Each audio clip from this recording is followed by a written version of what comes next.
Bonjour. Dans cette vidéo, je vais te présenter ma méthode pour apprendre du vocabulaire en anglais. Alors tout d'abord, la première étape, ça va être de trouver un livre, un roman, une nouvelle, ce que tu veux, ou une série que tu aimes bien, ça peut être sur Netflix, sur n'importe quelle plateforme, et il va falloir bien sûr que tu le mettes ou que tu le lises en anglais.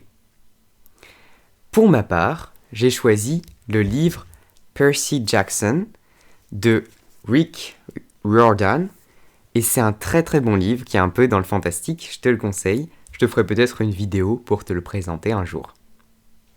Une fois que tu as ce document, ce livre, cette série en anglais, il va falloir que tu commences à le lire ou à le regarder, et que dans le cas d'un livre, tu entoures les mots que tu ne comprends pas.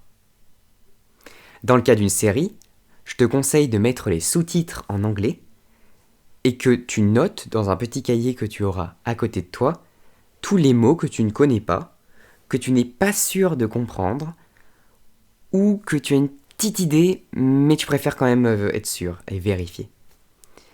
Une fois que tu as cette liste de mots, entourés ou écrits,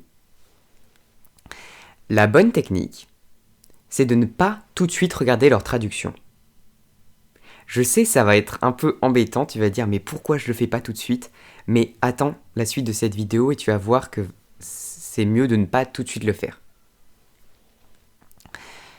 Donc maintenant, ce que tu vas faire, c'est que tu vas prendre 3 mots de cette liste par jour.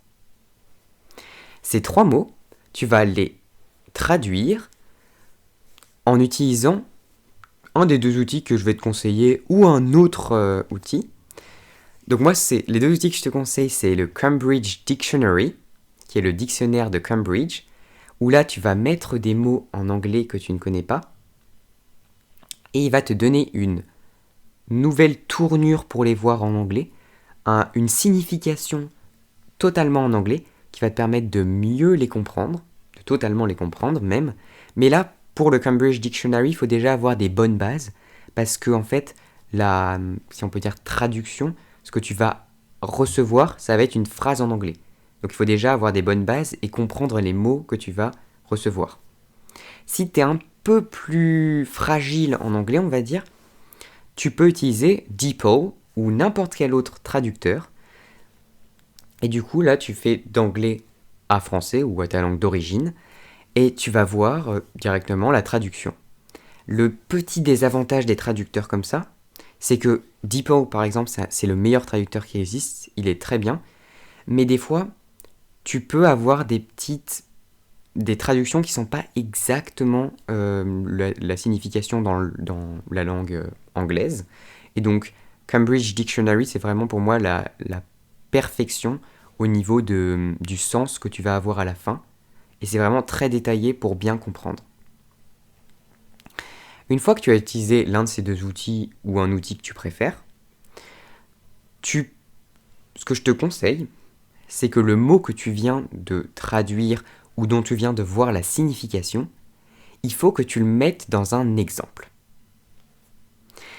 Il faut que tu utilises un exemple de la vie de tous les jours, de ta vie de tous les jours, où ce mot pourrait un jour apparaître. Par exemple, dans mes 3 mots du jour que j'ai traduits avec mon livre, il y avait le mot a hose. A hose. Ça veut dire un tuyau. Une fois que tu as ce mot, des fois il y a des exemples sur DeepL ou Cambridge Dictionary ou sur tout autre traducteur qui viennent avec. Ça peut être intéressant de les lire, ça peut te montrer des scènes de la vie de tous les jours. Mais le mieux c'est quand c'est toi qui te les imagines et qui te les crée.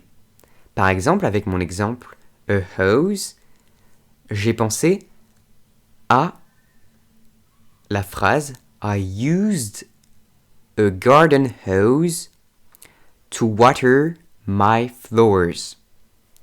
I used a garden hose to water my flowers.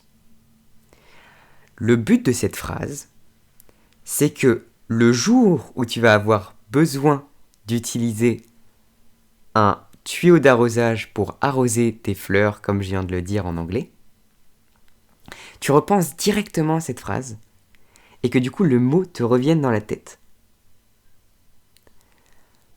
De plus, tu entraînes ta prononciation. C'est pour ça que ça peut être intéressant, quand tu traduis les mots anglais, de regarder également leur prononciation, pour bien entraîner ta prononciation, et ensuite tu auras des conversations à l'oral où les Anglais pourront beaucoup mieux te comprendre. Surtout, il faut bien regarder là où tu as les accentuations d'accent, les parties du mot qui sont accentuées. Parce que les Anglais, ils vont pas vraiment comprendre si tu mets pas cette accentuation sur une partie du mot. Donc voilà, en bilan, ça va te rappeler au moment où tu vas faire une action, tu vas te rappeler de cette phrase et ça va venir à ton cerveau beaucoup plus rapidement et beaucoup plus efficacement. Et en plus, tu t'entraînes à la prononciation. Ensuite, une fois que tu as fait cet exemple, un de mes plus importants conseils, c'est de faire des flashcards. Des flashcards, tu connais déjà peut-être, c'est des petites fiches qui peuvent être matérielles, c'est-à-dire avec un rectangle en papier qui peut être coloré par exemple. Et d'un côté, tu te mets le mot en français ou en anglais. Et de l'autre côté, tu te mets la traduction du mot. Comme ça permet quand tu regardes la carte, tu as le mot en français ou en anglais. Ça te fait réfléchir. Tu te demandes quelle est la réponse, quelle est la traduction de ce mot. Et comme ça, quand tu retournes, soit tu as juste, et c'est parfait, c'est-à-dire que tu t'as bien appris, soit tu as faux. Et dans ce cas-là, le fait que tu as réfléchi, ça va permettre à ton cerveau de vraiment être concentré sur la réponse. Et donc quand la réponse elle va arriver, ça va s'ancrer dans ta tête. Ça, c'est vraiment une très bonne technique. Donc je te conseille de faire ça avec tes 3 mots, de faire des fiches comme ça. Si tu préfères ne pas avoir des fiches matérielles ou si tu n'as pas le matériel chez toi, ce que je fais moi, c'est d'utiliser des applications qui te permettent de faire ces flashcards. Il existe des applications en effet comme Quizlet ou comme Brainscape qui permettent de créer ces flashcards numériquement et donc de pouvoir ensuite les faire et les utiliser sur ton ordinateur. Ça peut être aussi hyper utile parce que par exemple quand tu prends le train, quand tu te déplaces, tu peux sur ton téléphone les mémoriser et les utiliser. Donc je te conseille vraiment de faire ces flashcards. Soit tu mets le mot en anglais, sa traduction, soit tu mets le mot en anglais et une autre manière de le voir en anglais. Et ensuite, du coup, ces flashcards, ça va vraiment te permettre d'apprendre. Ce que je te conseille, c'est qu'il faut que tu fasses ces 3 flashcards pour les 3 mots. Et que chaque jour, du coup, tu en fasses 3, et qu'en même temps de les mettre, quand tu as fini de les mettre, tu vas réviser 10 anciens mots que tu as déjà mis en flashcards. Comme ça, chaque jour, tu vas rajouter 3 mots et réviser 10 mots. Ça va faire une répétition espacée de ces mots et ça va vraiment permettre de les ancrer dans ton esprit. Parce que si tu le fais juste une fois, je peux te garantir que tu vas les oublier, ces mots. Il faut au moins les voir 3 fois et le mieux, c'est de les faire à des espaces de temps espacés, pas tout dans la même journée. Il ne faut pas le faire 3 fois dans la même journée, mais par exemple aujourd'hui, demain, dans une semaine, dans un mois, etc. Et après, ça va vraiment s'ancrer dans ton cerveau.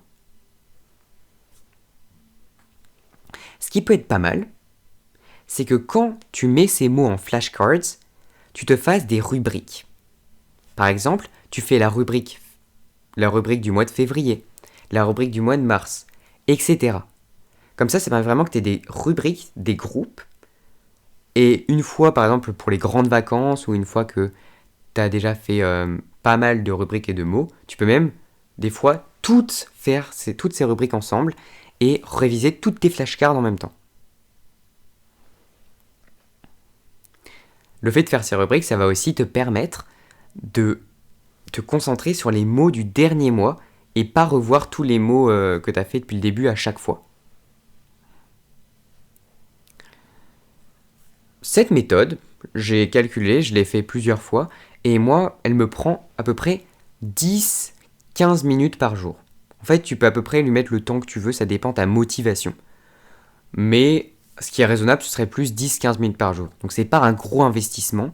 Par exemple, quand tu as fini ta journée d'école ou ta journée de travail, tu peux très clairement le faire juste après. Ça te fait une petite pause, tu apprends 3 mots en anglais, et ça fait que ça va être de moins en moins dur de comprendre tes séries, de comprendre tes lectures. Tu vas pouvoir parler avec des gens dans des situations variées et utiliser ces mots dans des situations variées. Tu vas être même fier d'utiliser un mot que tu as appris.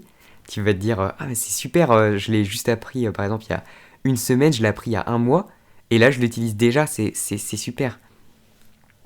Et tu vas voir, ça va énormément améliorer ton vocabulaire en anglais. Ça va te permettre d'avoir l'air beaucoup plus professionnel au niveau de ton vocabulaire. Tu vas pouvoir trouver des synonymes pour certains mots. Et donc ça va même pouvoir te permettre pour des examens d'anglais d'avoir une très bonne note. Parce qu'il y a de nombreux examens qui sont très concentrés sur le vocabulaire. Et en un mois, si tu fais le calcul, c'est pas très compliqué, tu vas pouvoir, avec 3 mots par jour, apprendre environ 90 mots. Donc c'est vraiment super. 90 mots, je sais pas si tu te rends compte, mais c'est énorme et ça va te permettre d'avoir un vocabulaire très très grand. En même temps, les avantages d'avoir ce vocabulaire, ça va pouvoir aussi être d'impressionner tes amis. Tu vas pouvoir leur montrer ton vocabulaire et ça va être super, même tes parents, tes proches, qui tu veux. Donc ça va vraiment être super et ça va améliorer ton vocabulaire grandement. En 15 minutes par jour, donc ça va, c'est pas un trop gros investissement. Et donc c'est parfait. Moi j'adore cette méthode et de toutes les méthodes que j'ai testées, c'est pour moi la meilleure, celle qui te permet par contre il faut être régulier, il faut être sérieux, le bien faire tous les jours.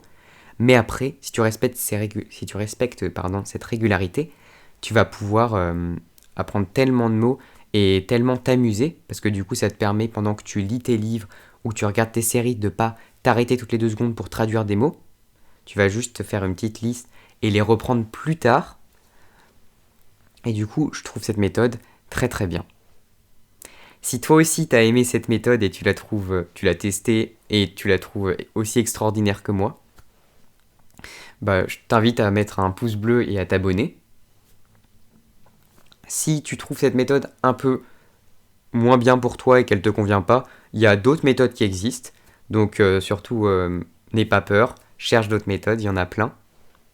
Chacun a sa méthode en fait. Et du coup, bah, je te souhaite une bonne journée et au revoir.